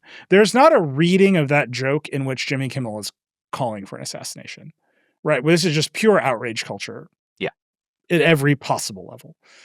I mean, it's right there next to, there was, I forget who it was one of the Trump administration officials said something about how like there's going to be shots fired at the White, and everybody's like, she knew. And it's like, no, that's just a thing people say. You know, there's entire conspiracy culture online lately. Charles William Moore wrote about it for us this week, that the sort of conspiracy influencers are having the time of their life right now because they've got all these clips. That's a whole separate thing. But the right seized on Jimmy Kimmel making this somewhat anodyne fake roast of a joke. Melania Trump tweeted about how outraged she was. Mm-hmm. Trump himself tweeted that Kimmel should be fired, and this was all calling for assassination, and the rhetoric is why this happens, and blah, blah, blah. And so, of course, Brendan cannot help himself, and he's been wanting to do this. He's been searching for an opportunity to do this. He says, I'm going to take Disney's broadcast licenses for I believe it's 8 stations that they own and operate, and we're going to pull them. We're going to call them back for early renewals. And his claim is this has nothing to do with the president's tweets. It's actually because Disney does DEI, and DEI should be illegal too, which is just a whole other like wrong answer. Yeah, it's all move bad.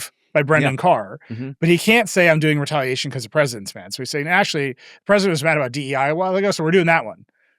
This is just straightforwardly bad. Isn't it wild that that is the more like plausible, acceptable option in his head? That he's like, well, I can get away with this one. He's not a smart man. No. It's that this is going to be a problem anyway. So he's going after the broadcast licenses of ABC stations that are owned and operated by Disney. It is unclear what will happen. I think Disney's actually got some fight in it. You know, they got a new CEO. Josh Schmarr is the new CEO of Disney. Bipartisan sort of pushback on this. It is rare that I agree with Ted Cruz on this show, but Ted Cruz is like, this is an affront to the First Amendment. The National Association of Broadcasters, the lobbying organization of the cable and television industry, they're like pushing back and saying you can't call early renewals like this. You're going to break the system. This is not how we as broadcasters need to operate. Yeah. This is an organization that like I have been very critical of in the past when it comes to telecom policy. They're pushing back. And I think you've just got an American public that is sick of this, right? That does not want Jimmy Kimmel to be punished for a joke that had nothing to do with the assassination. Like, they're not linked in time. He did a fake roast, and then there was a shooting. We've been down almost this exact road, and it was like it was a massively bipartisan group of people being like, "You have way overstepped." I mean, it is maybe the worst PR move Brendan Carr's FCC has made, and that is a high bar. Yeah, and Kimmel's not backing down. They didn't take him off the air this time like they did with the Charlie Kirk shooting. By the way, the audio of the Charlie Kirk shooting is now a TikTok meme. People are using it as a transition. Yes. Like, speaking of things there are conspiracies about. Right, but that thing didn't work, right? Like when you try to shut down speech in this way, the backfire is so much worse than just letting it burn itself out. Like over and over again, particularly with Americans, if you tell them they can't say something, they're just going to say it. They're going to take it away from you. They're going to use it however you want. They're going to use it. If you, particularly like young Americans, if you tell them they can't say something, they're going to take it away from you and they're going to use it however they want. Yep.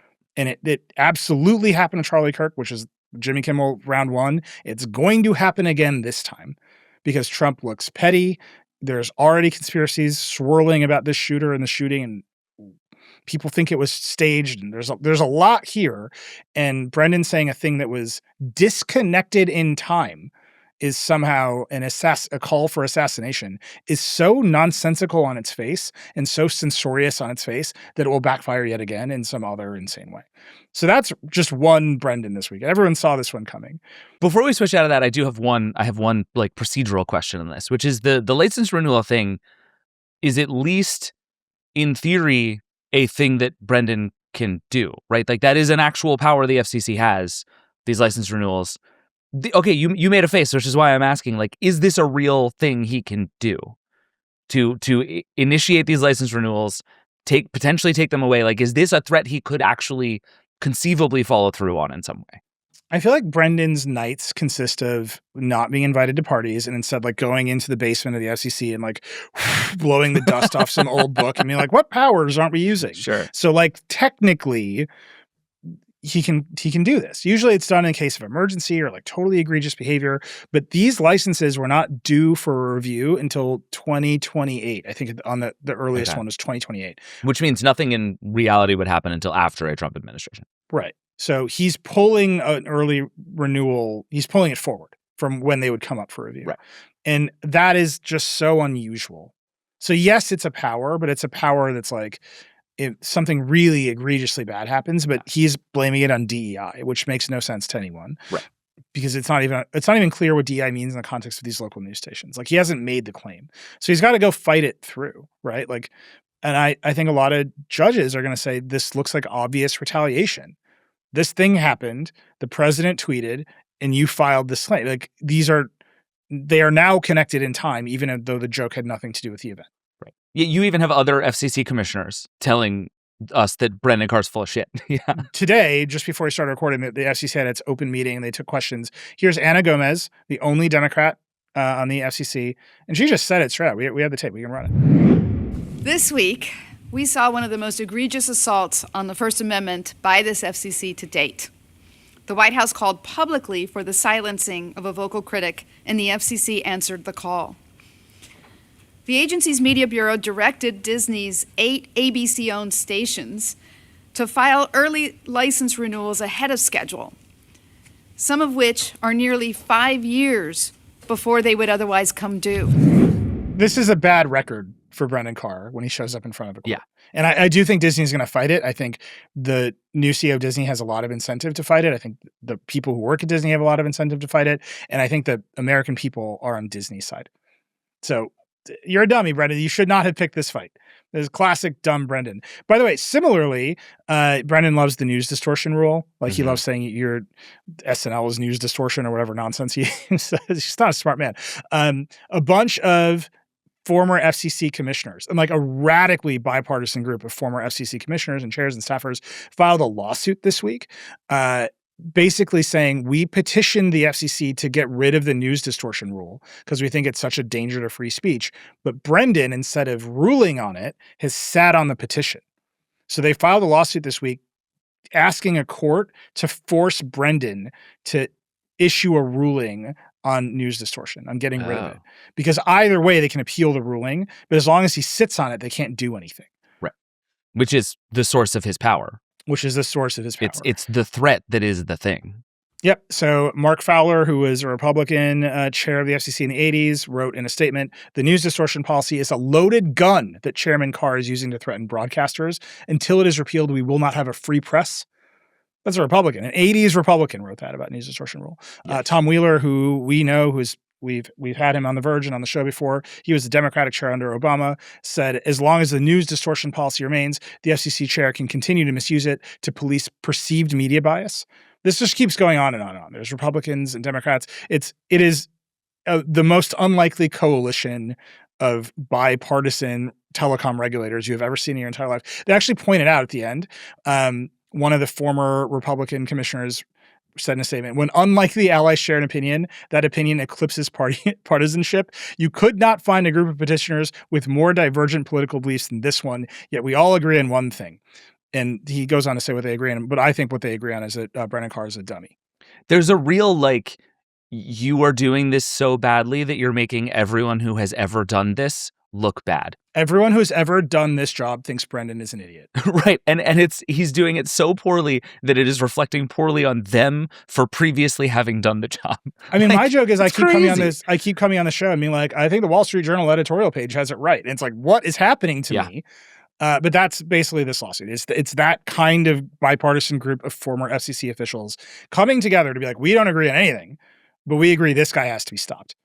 That's very bad. So I'm eager to see how that lawsuit goes, because if Brendan does what we all think he's going to do, which is uphold the news distortion policy, that can go be appealed. And I think that kind of lawsuit will be fascinating to see in a world where the Supreme Court has gotten rid of all of the idea that the courts need to be deferential to agencies.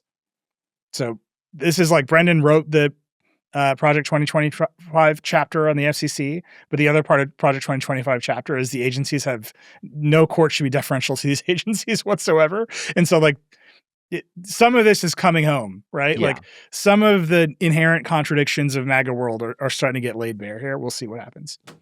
I do have one more FCC update. I'm very sorry. Oh my God, we're still doing. There's more.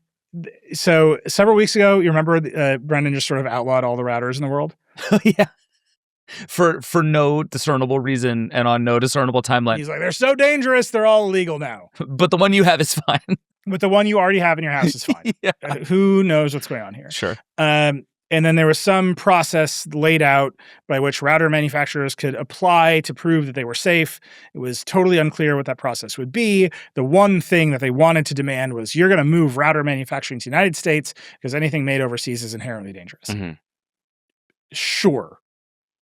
So Netgear was the first company to get a conditional waiver. And it was just utterly unclear what they had said to the Trump administration. Right. It's unclear if Netgear is going to make anything in the United States. Like, we just don't know, and Netgear is not talking. This week, Amazon got waivers for its Eero routers and the routers it's going to use for its LEO satellites. Also unclear. You can go look on the FCC website, at least at the sort of questions they were asked. My understanding of all this is that these companies are filing some paperwork, making some representations that their products are safe in some ways. You can go look at the questionnaires online. And then that's going into like a black box. And then some combination of like what used to be known as the Defense Department, and now is the Department of War, and DHS, the Department of Homeland Security, and FCC are like reviewing this in some way. And then being like, sure, you're safe. I don't know. I couldn't tell you what's happening. I don't think any of these companies are ready to manufacture routers in the United States. I don't think you could if you wanted to. And it is unclear. I don't think this is happening. I don't think they're like buying Bitcoin on the side for Trump. Like, all of the comments on the Netgear post, at least, were like, it's bribes. And like, I don't even think that's happening. I think it's a weird black box process that looks a lot like the process that we have for banning drones. And the only difference is there are no big American drone companies. But Netgear is a big American router company, and Amazon is a big American router company. Right. And they were able to just do the paperwork and say, we're a big American company. Here's how we are representing our supply chain is safe. And they've gotten through it. Utterly untransparent, like totally opaque. And in the Trump administration with Brendan, who just did this capriciously, and Trump, and everyone thinks it's bribes. It's so weird. Like, everyone thinks it's bribes. Like, all the comments on our posts are like, oh, bribes. The best part about it is, if it's not bribes, what are we even doing? Do you know what I mean? It's actually like more discernible if it's bribes. Like you can draw a straight line through this whole story as long as it is corruption. If it's not corruption, the hell is it? Like, yeah, it's so weird. You can just sit here and be like, how serious is this government? You can just look at this process and be like, how serious is the Trump administration about bringing manufacturing back to the United States, about actually securing a bunch of routers and IoT devices? You know, we had the CEO of the UL, Underwriters Laboratories, on Dakota this week, and they were, under the Biden administration, charged with something called the Cyber Trust Program, where they were going to put a safety mark on IoT devices. And Brendan was like, oh, you've got labs in China. China's bad. We're taking this away from you. And they gave the contract to run the Cyber Trust Program to a friend of Donald Trump. And you're like, how serious are you? Are you actually serious about safety? Or are you just using this stuff to do hilarious corruption? And now everyone thinks you're corrupt. So even if you have the best of intentions, even if this is a bunch of well-meaning, lifelong civil servants earnestly trying to run the program, you've stained it with corruption because you can't explain anything you're doing because Brendan is an idiot. Anyhow, Brendan, as always, you're welcome to come on the show, explain literally any of this, defend literally any of this. We'll make you the time. You can do it before or after the next Vergecast movie night. We'll even do that for you. We'll buy you a ticket to the next movie that we run. Happily. We'll play whatever movie you want, Brendan. What kind of movies do you think Brendan likes? Oh, I have an answer, but I can't say it out loud. Perfect. Anyhow, Brendan, I don't think you have the juice to defend any of this, which is why I know you read the coverage and you look at the links and the Google searches you do for your own name, but you never come on the show. But you're always welcome, my friend. Anyhow, that has been Brendan Carr's Dummy, America's favorite podcast within a podcast. It's good stuff. All right. I have 2 lightning round items for you. And do it. First is actually like mostly a question for you. I have a real is this anything kind of question for you. So we've spent a lot of time talking about the copyright and trademark issues around AI, and Taylor Swift, as she's wont to do, is right in the middle of a bunch of interesting stuff right now. There have been all of these issues with people using deepfakes of celebrities to try and sell things, right? Like the idea of like it's Taylor Swift trying to engage you in some multi-level marketing scheme has become a thing that happens online. So all of these celebrities and all of the platforms are trying to figure out a way to fight this stuff. And then on the side, Taylor Swift in particular is going further and further down the road of trying to figure out how to, I would say, sort of like give herself certain kinds of ownership, it seems, so that she can fight these things in a more like straightforwardly legal way. And the thing that happened this week is that Taylor Swift and her team filed for the trademark of 2 phrases. The phrases are, hey, it's Taylor Swift, and hey, it's Taylor. And the reason for this, at least according to Taylor Swift team, is that most of these videos that are being deepfaked to be Taylor start with her saying, hey, it's Taylor Swift, go buy this sketchy cryptocurrency, right? And so their idea is we can, by trademarking this phrase, we have a much more sort of straight line legal case to take this stuff down. My question for you is literally, is this anything? Is this going to work for Taylor Swift? And is this a thing we're going to start to see people say, right? Like there's been lots of questions about copyrighting your likeness and what about yourself and your world you can own and how that's protected. But like, can you trademark the phrase, hey, it's Taylor? Sure. I mean, you have to use it in commerce, so she has to figure out how to use it in commerce. Okay. This is the main thing of trademarks is they're designed for trade. It's right there in the name. Right. So she has to do something with hey, it's Taylor. She has to like sell a line of t-shirts that say hey, it's Taylor on it, and then she has some. No, claim. for her voice, she's got to have something with her voice. Oh, I see. Okay. You know what I mean? Like there's going to be some weirdness here. She's going to put out a song that's just her saying hey, it's Taylor like 300 different ways. Yeah, it's something like you have to associate the thing you're trying to trademark with something to indicate that it's you. This is the whole point of a trademark, right? It's supposed to indicate that you buy a Coca-Cola, you see the logo, you ascribe the product, the qualities of Coca-Cola. There's a whole body of trademark law that's like, this is how markets work. Sure. Okay. And the reason I'm like hammering on this is none of that has anything to do with I'm trying to prevent deepfakes. Like you can draw a pretty thin line to you shouldn't use my voice to do scams, right? And that's the argument they're making here, that people are doing crypto scams and it's Taylor saying, hey, it's Taylor, I think you should invest in whatever crypto coin. Right. And that is straightforward trademark infringement. So I need a trademark. But it's not, hey, people are making deep fakes of me generally, or people on X are making the weird sexualized deep fakes that people on X are constantly making of every woman celebrity that has ever existed. Right. That's not going to stop it. Because that's just like a void of legal precedent, right? Like we still have no idea what to do with that. The Take It Down Act is about to go into effect. Right. There's some state law. Like there's some stuff, there's some international laws. It's a pretty messy field right now because it just has never been able to be done at scale before. And so AI, scale changes everything. AI is changing it. But the Taylor Swift is going to trademark some stuff is trying to use a body of law that's really designed for commerce to police a kind of computer imagery and synthetic media that might not line up correctly. And I'll make a comparison here, which is YouTube has rolled out its own likeness program. You and I are both in it. Right. Yeah. And it is just private law. Like it's not the law of the United States. YouTube has made some rules about what you can and cannot do with AI likenesses of people. They will detect those AI likenesses. I had to take a photo of myself and like upload my license, my driver's license, to say this is me. And then it knows it's me because of the channel.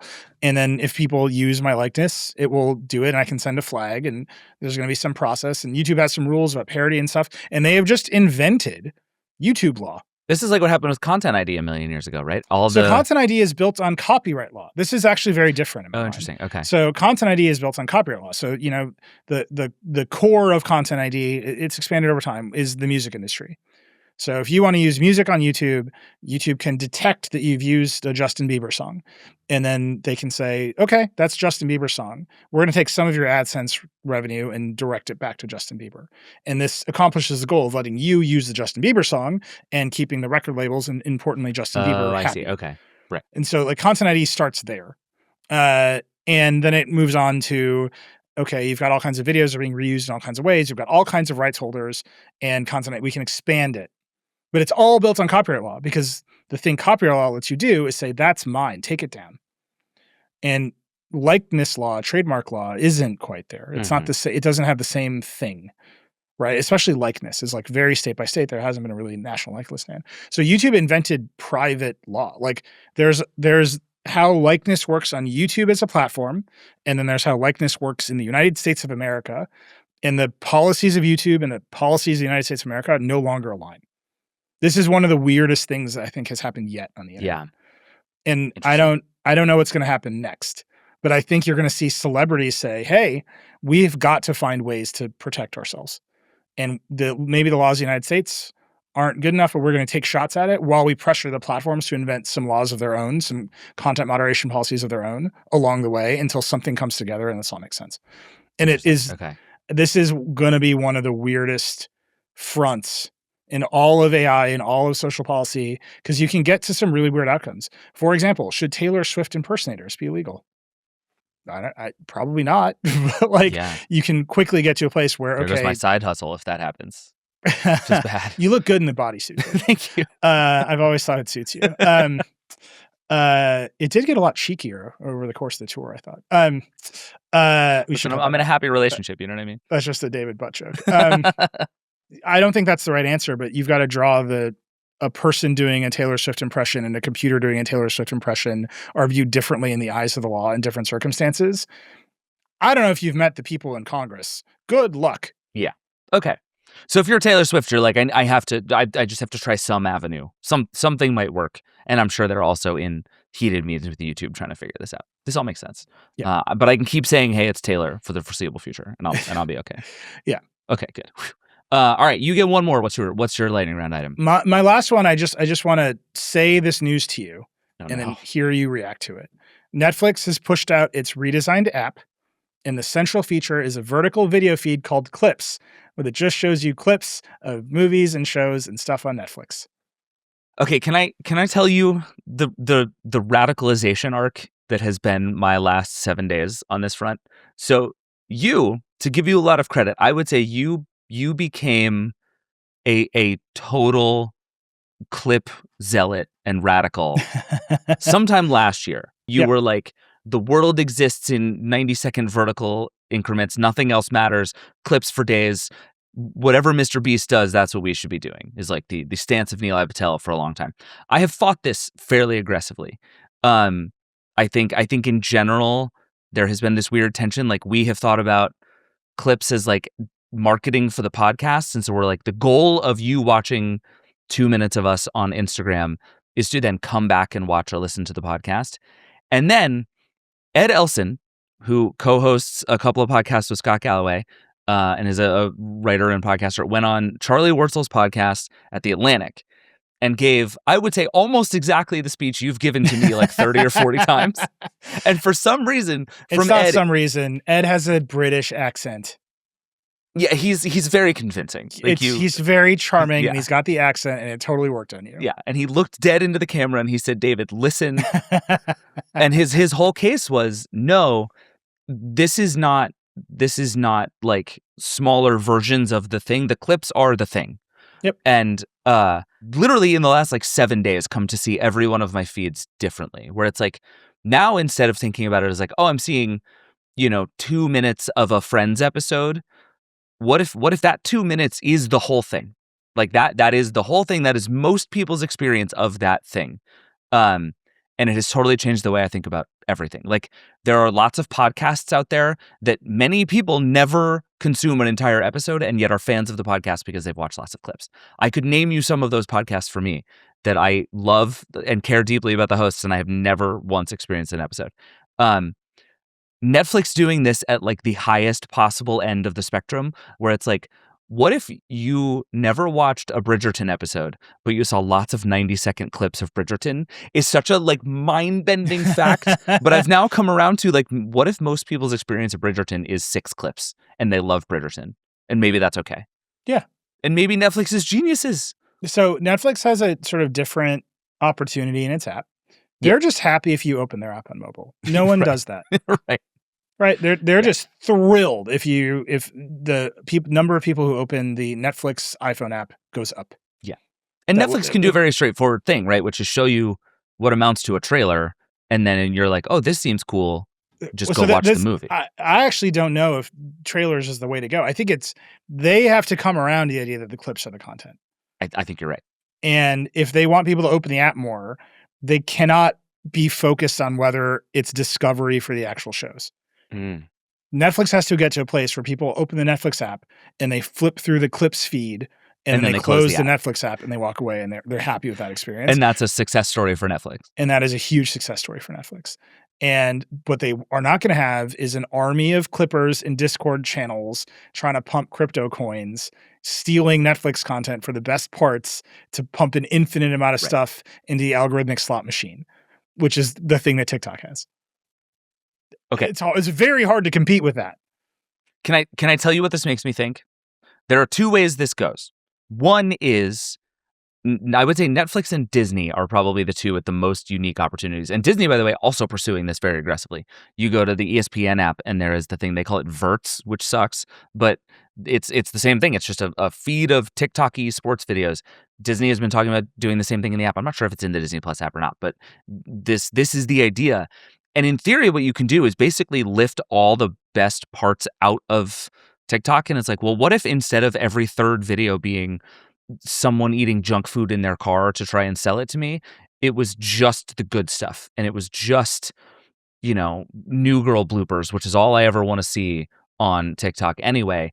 What if I could just go to a streaming service and get that experience anyway? Seems really cool. The thing I just described is the pitch for Quibi. Yep. This is the problem. I just pitched Quibi to you. Sure did. I don't know how to feel about those 2 things. Quibi's cost structure was so dumb. Quibi is like, what if we spent 5,000 times per minute of video than anyone else's history? Like, that was like Katzenberg like sat down and said these words to me. And I was like, straightforwardly, I don't think that's going to work. TikTok, but really expensive. Like TikTok's like, what if an army of teenagers worked for free? And Katzenberg was like, what if I hired the most expensive people in history to give me stuff they couldn't sell to anyone else? And it's like, doesn't seem smart. So that, whatever. But format wise, yes, you're describing Quibi. I think the difference now for these streamers is the consumption has moved so thoroughly to phones, and they are absolutely up against their own movies being pirated onto the social video services. Yeah, absolutely. So if what you're saying is, well, people are going to discover A Few Good Men all over again by watching it in clips on TikTok, we might as well participate in that economy. Right. I just don't think they're going to get to the full Quibi where they're like making the vertical shorts that like Drama Box and the other companies are making, because that business model is even yet more different. Well, and this is the beauty of it, right? If you're Netflix, or if you're like, this is the reason I keep coming back to Disney. It's like, if Disney just wanted to make what amounts to like Pixar TikTok that is just like an endless stream of stuff, they already have all of the hard stuff to make. They already have all the content. They already have all the movies. And what you're describing is the trick, right? You have to teach these companies that the goal is not to make me go click a button and watch the entirety of A Few Good Men. That's actually not what we're trying to do here. And if we're not trying to do that, what are we trying to do is still a thing that I'm struggling to figure out. It's just take more seconds of attention away from someone else. Show ads between the videos. And show ads. And the problem with that is, again, the business of all this gets way easier when you're stealing everything. So if you're TikTok and you're like, well, we know that armies of clippers are stealing content to build channels and eventually run scams. But like a lot of people are watching Lifetime movies this way. This is fine for you because you're not on the hook to pay anyone. Like TikTok pays no one anything anyway. Right. If you're Disney and you do this, you might be on the hook to pay a bunch of actors a bunch of residuals. Right? Like this is like a problem in your streaming deals. Netflix, I think not as much. They just own all their stuff and they don't pay anyone. By the way, a disclosure, we made a Netflix show. They certainly didn't pay me anything. So, whatever. So I think there's like economic problems here that come when you are trying to do the ostensibly right thing and like pay people. Yeah. Whereas like TikTok and Instagram are like, piracy, go do it. And again, it's just very hard to compete against an army of people working for free. Yeah, agreed. We should talk more about clips. I think actually we should come back and just like spend a long time talking about the clip economy because usually you're wrong about everything, but this one you were right about, and we should talk about it. We have a big piece on the clip economy coming in a week or so from Mia. So that's right. Maybe you and Mia and I should just get together and hash this out on the pod for a while. It'd be good. Yeah. All right. For now, we have gone way over as we are wont to do. If you found us on a clip this week, tell us about it. I want to know what clips you're seeing in your feeds. Nilay in particular has been hearing from a lot of people that he is appearing more and more in their feeds. I saw clips of you is a sentence you don't really ever get used to hearing. But for now, we should get out of here. There's a lot going on the website right now. There's like Liz's coverage of the trial remains ongoing. There's all kinds of OpenAI stuff happening. We've got a lot of like really fun feature-y things coming in the next few days. If you haven't read The Attack of the Killer Script Kitties on our website this week, it's a delight, and it's some of the most unhinged art we've published in a minute. Go read that. It's very good. It is one of my favorite illustrations that we've ever done. Yeah, it's really good stuff. Nilay, what's happening on Dakota this week? Dakota this week is the CEO of Uber, Dara Khosrowshahi. I basically was like, how do you run a software company in the age of AI? And he's like, I don't know. We're all figuring it out. That's the chill attitude you hope for. I basically was like, all of your peers appear to be going crazy. And he's like, yes. But it was good. And Uber announced a bunch of stuff that you can now book a hotel in Uber. They're trying to become an everything app. You should listen to it. Everyone's trying to become the interface for everything because they don't want to get intermediated by AI. You know what I mean? There's a lot going on there. I'm really excited to have 100 new ways to book hotels in my future because I've always thought there aren't enough ways to book a hotel. Do you know what I mean? Like, thank God someone's giving me a way to book a hotel. Thank goodness. We just finished shooting Version History. You and I spent a bunch of time together this week making podcasts. That's all going to start coming out in a few weeks. Go subscribe to that feed. We did a whole season of smart home stuff, and it was an absolute delight. And one episode ended with me very sweaty, talking very fast in the studio. It's coffee related. We did a Keurig episode that involved drinking from a Keurig, and I about killed myself. I was like, did you get a Matter-enabled cocaine dispenser? Like, what are we doing here, David? That's a couple seasons. We need more budget before that starts to happen. That's it for the Vergecast. Remember also to subscribe to The Verge to get all of these podcasts and everything ad-free. You get all of our newsletters. You make sure that we can keep sending Liz to courtrooms to write down the insane things that Elon Musk says. This is what we do here. And you can support all of it by going to theverge.com/subscribe and signing up. Also, call the hotline, 866-VERGE11. Send us an email, vergecast@theverge.com. We love hearing from you on anything and everything. Send us the clips that you think. Send us clips of shows that you've seen but will never watch. That's what I want clips of. Send them all directly to us. Your favorite shows that you've never watched an episode of. That's what I want to hear about. The Vergecast is a production of The Verge and the Vox Media Podcast Network. Today's show is produced by Eric Gomez, Brandon Kiefer, and Travis Larchuk. We'll see you next time. Nilay. Rock and roll.